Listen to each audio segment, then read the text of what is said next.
Pemirsa, cairan kimia hingga alat kesehatan seperti masker dikategorikan sebagai limbah medis dan bertambah setiap harinya terlebih saat pandemi COVID-19. Resiko besar terhadap kesehatan manusia hingga kelestarian lingkungan bisa terjadi jika limbah itu tidak dikelola dengan tepat. Lalu seperti apa pengelolaan limbah medis yang baik dan benar? Berikut liputannya.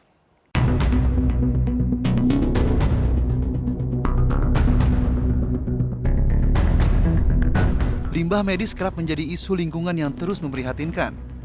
Kementerian Lingkungan Hidup KLHK mencatat, kenaikan limbah medis selama pandemi COVID-19 terus meningkat hingga 50%.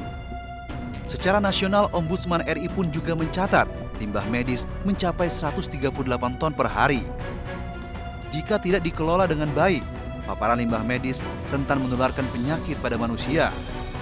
Apalagi beberapa jenis limbah medis tergolong sampah bahan berbahaya dan beracun atau B3. Pemusnahan limbah medis secara tepat dan benar sangat penting untuk memutus rantai penyebaran COVID-19.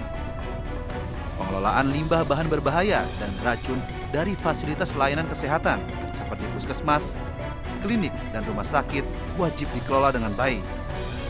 Limbah medis ini terdiri dari limbah infeksius, limbah patologis, limbah benda tajam, limbah bahan kimia kadaluarsa, tumpahan atau sisa kemasan, limbah radioaktif, limbah sitotoksik, limbah farmasi, limbah peralatan medis yang memiliki kandungan logam berat tinggi, dan limbah tabung gas atau kontainer bertekanan. Untuk mengurangi atau menghilangkan sifat bahaya dan beracun, pengelolaan limbah medis dapat dilakukan dengan berbagai cara. Hindari material B3 dengan pengurangan dan pemilahan untuk mengurangi penumpukan bahan kadaluarsa dan perawatan sesuai jadwal. Pisahkan dan wadahi sesuai jenis dan karakternya. Kemudian simpan limbah medis sesuai ketentuan pewarnaan, simbol, dan label.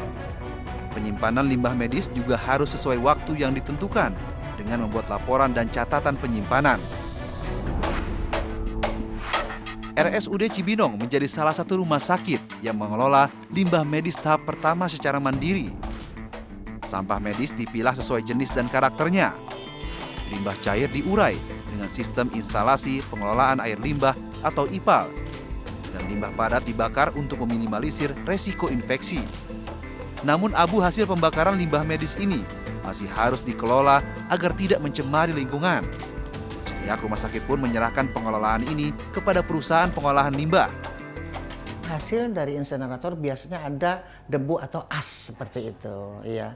Dan itu tidak kita buang sembarangan karena memang itu juga akan menimbulkan infeksius kepada yang lain, akan berbahaya, kira-kira seperti itu.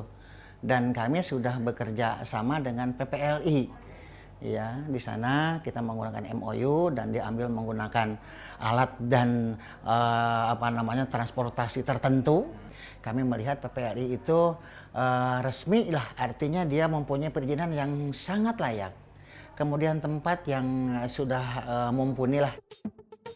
Lantas bagaimana seharusnya pengolahan limbah medis yang aman? Layanan Pusat Pengolahan Limbah Bahan Beracun dan Berbahaya (PPLI) terus berupaya mengelola limbah medis secara terpadu. Setiap bulannya, sebanyak 25 ton limbah medis diolah agar tidak mencemari lingkungan dan membahayakan manusia. Kami akan segera memiliki fasilitas baru, insinerator dengan teknologi yang paling canggih di Indonesia. Karena itu kami sejak 2 tahun lalu mulai memfokuskan servis kami selain limbah industri juga kepada limbah medis, limbah rumah sakit, limbah infeksius. Kita juga menggunakan sistem pembakaran yang lebih ramah lingkungan. Dengan berbagai teknologi terbaru, telah disiapkan insinerator tercanggih di Indonesia. Alat ini siap menampung 50 ton sampah medis yang dibakar dengan metode self-combustion dan diklaim ramah lingkungan. Nah, pemirsa, di belakang saya ini adalah alat insinerator tercanggih di Indonesia, di mana alat ini sedang diinstalasi dan nantinya alat ini siap menampung sekitar 50 ton sampah medis yang akan dibakar dengan metode self-combustion, di mana metode ini diklaim menjadi metode yang lebih ramah lingkungan, sehingga akan menghemat energi. Pengelolaan limbah harus dilakukan dengan baik agar terbebas dari bahaya lingkungan.